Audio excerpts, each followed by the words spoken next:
आपके हाथ से ज़मीन गई, आपके हाथ से संविधान से चला गया। अब आप चाहते हैं एक राजा आ गया है, वो चावल भी फ्री दे, आटा भी फ्री दे, दूध में यूरिया मिलाने की परमिशन भी दे और राष्ट्र भी खड़ा कर दे। ये नहीं होने वाला। इतना सा भी समय नहीं है आपके पास, इतना सा भी। आप सोच सकते हैं कि पुष्पेंद्र जी, आप, मुझे जिस दिन से पता चला है और जिस दिन से मुझे लगा ये रिस्क मैं ले सकता हूँ, मैंने किसी से पूछा मेरा घर कैसे चलता है? मैंने पूछा किसी से? मैंने कहा किसी से? पर कमरे के अंदर, कमरे बाद मैंने कहा किसी से? मैं तो नहीं कहा। ये मेरा फैसला है, उसके लिए मुझे एक अलग जद्दोजहद है, वो मेरी है। आपको 4.5 करोड़ कथावाचक को देने दीजिए। इसलिए समाज में सुभाष नहीं पैदा होते, दलाल पैदा होते हैं। इधर की दुकान, उधर की दुकान, इसको फंसाया, इसको बेवकूफ बनाया, कदम क्या। बहादुरों की कदर समाज ने नहीं की। सावरकर के साथ नहीं खड़े हुए, सुभाष के साथ नहीं खड़े हुए। शिवाजी की तस्वीर लगाई लेकिन शिवाजी नहीं बना कोई। एक बहादुर आ गया तो आप उससे पूरी दुनिया का पिछले 1000 साल का आपने उसे काम दे दिया है। आपका बेटा नहीं बनेगा, आपका बेटा मजे लेगा सिर्फ, वो तो हाई पैकेज पे जाएगा।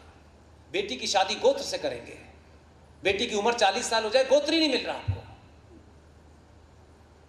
आपकी बेटियां संपन्न परिवारों की, इतने संस्कारों की, किसके साथ जा रही हैं? बकरी चुकाने वाले के साथ, टैक्सी चलाने वाले के साथ, 3 व्हीलर चलाने के साथ। तब आपको नहीं अपने गोत्र की चिंता होती? तब समाज में आपको ठेस नहीं लगती कि हम इतने प्रख्यात आदमी, हमारी बेटी ऐसा कैसे कर सकती है? कौन से संस्कार दिए थे आपने? कभी ऐसा सुना? ये तो हमने सुना है कि गरीब आदमी बड़ा बनने के लिए भागता है, लेकिन संस्कारी आदमी, करोड़पति परिवार की बेटी 3 व्हीलर से दिल्ली में शादी नहीं करती है। इस पे मत ध्यान देना। लव जिहाद हो रहा है। अरे दुनिया में तरह तरह के मदारी अपना खेल कर रहे हैं, आप ही की बेटी उसमें क्यों फंस रहे हैं? गरीब से गरीब बकरी चुकाने वाले की लड़की नहीं गई, भागी नहीं। आप नई नई परिभाषा, युद्ध नहीं लड़ सकते, सामना नहीं कर सकते, तो एक नया नैरेटिव करते। भाई हम सबका तो डीएनए एक ही है, तो ये थी तो फिर जरूरत ही, बात ही खत्म हो गई फिर तो।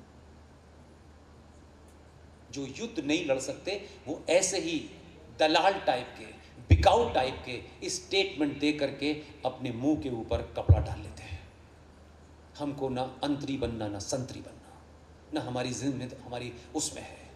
हमको ऊपर वाले ने इसी काम के लिए चुना है। ये पूरी ईमानदारी से जब तक करेंगे, जिस दिन हमको बेईमानी करनी हुई उसी दिन छोड़ देंगे। कोई कंपल्शन नहीं है हमारे लिए, कोई तफरी नहीं है मेरे लिए। यहां खड़े होकर के मैं किसी से कुछ वो करने नहीं आया, मैं अपनी बात रखने आया। आप सब ने मुझे इतने धैर्य से सुना, यही मेरे लिए बड़ी बात है। कोई आप फालतू लोग नहीं है। इस सभागार में बैठा हुआ हर आदमी अपने आप में एक संपन्न आदमी है, संस्कारों से, पढ़ाई से, रुपए से, पैसे से। मुझ जैसे आदमी को सुन के कुछ नहीं मिलने वाला। रात की 2-3 घंटे की नींद और बर्बाद हो जाएगी आज आपकी, और मैं यही करने आया हूं। जिस दिन आपको लगेगी उस दिन आप तय कर लोगे क्या करना है, लेकिन वो काम जब 10 साल बाद करोगे तब उसका कोई मतलब नहीं है। अंग्रेजी की कहावत है, strike while iron is hot, उसके बाद कुछ नहीं होता। यही समय है, सही समय है। जो कर सकते हैं करिए, दुनिया की कोई ताकत आपको बचाने नहीं आने वाली। 1 आदमी, 2 आदमी, 4 आदमी, 10 आदमियों को आपने ठेका दे रखा है, वो अपनी क्षमता से ज्यादा स्ट्रेच कर रहे हैं। समाज में ऐसा माहौल बनाइए कि इससे कम हमें कोई एक्सेप्टेबल नहीं होगा। हम उसकी जाति नहीं देखेंगे, हम सिर्फ ये देखेंगे इस बीमारी का इलाज जो कर सकता है वही हमारे लिए ब्राह्मण है। और आपने ये करा तो उधर के लोग भी सुबह शाम वही गाने लगे।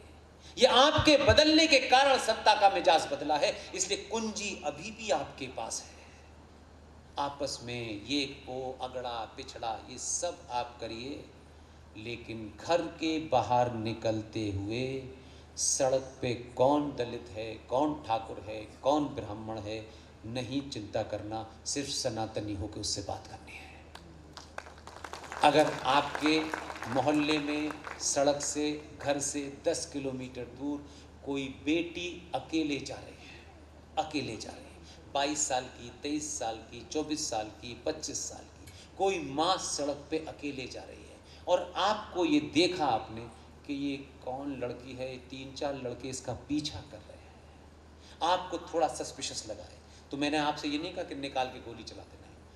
कभी कभी इतना करके देखिएगा, ये सब वो नुस्खे हैं जो पूरे देश में बोल रहा हूँ, और लोगों को ये बात करने में आसानी। अभी मैं कहूँगा ये करिए, नहीं करेंगे, कुछ नहीं करना है। आप नहीं भी उस बेटी को जानते हैं, नहीं भी उस माँ को जानते हैं, लेकिन आपको लगता है यार कुछ लोग इसका पीछा कर रहे हैं, गए उस माँ के पास, उस बेटी के पास गए, और माँ कहाँ जा रही है, पैर छू लेना, उन गुंडों को पता चल जाएगा कि इसको माँ के साथ कोई आदमी है, वो दोबारा आगे नहीं बढ़ेंगे। अभी ये स्थिति है आपकी, पूरे देश की स्थिति का अंदाजा नहीं है। टेलीविजन पे खबरें सिर्फ अच्छी अच्छी दिखाई जा रही हैं, टेलीविजन चले और बिके और टीआरपी वहां क्या हाई हो जाए, बस इससे ज्यादा एजेंडा नहीं है। और आज वही लोग टेलीविजन पे जो हिंदू नहीं नहीं नहीं नहीं, आपके दबाव में टेलीविजन हिंदू मुसलमान इसने ये किया बता रहे हैं, नहीं तो ये कहते हुए भी शर्माते थे कि मुसलमान ने एक हिंदू लड़की को मारा है, क्योंकि उससे समाज का ताना बाना बिगड़ जाएगा। आप बदले हैं तो मीडिया बदला है, आप बदले हैं तो सरकार बदली है, आप बदले हैं तो संविधान आपके हिसाब से काम करेगा, लेकिन आप बदले बड़े देर में हैं, और आप बदल गए हैं तो कम से कम अगले 20 साल तक ऐसा ही रहना। बहुत बहुत धन्यवाद, थैंक यू वेरी मच।